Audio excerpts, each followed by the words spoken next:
Oily નવહાગરી પાણીમાં ઉતરી ગઈ. હાલ સેટ અહીંયા કાદવ છે. ઈ ખૂપી સાહે તો મરી જાહે. હે હા હા એ હો નવહાગરી એ ન્યા પાણીમાં ક્યાં ઉતરી? એ ન્યા કાદવ છે.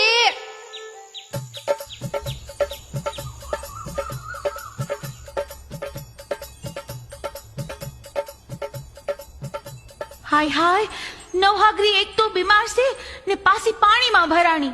આવ આવ આવ આવ આવ આવ આવ આવ. અમર હા નવહાગરી તો મને બહુ વાલી છે. ઈ બહાર નહીં આવે તો હું પાણીમાં પડીશ ને એને ખેંચી લાવીશ. પણ કાળિયા અહીંયા તો કાદવ છે, તારાથી નો પડાય હો. હાલ બા બાપુને તેડી આવીએ. ન્યા લગણ તો મારી નવહાગરી મરી જાય. જા તું જયતા મામા અને ગંગાબાને તેડતી આવ. હા હું ધ્યાન રાખતો ઊભો છું. જા જટ. હા ભલે.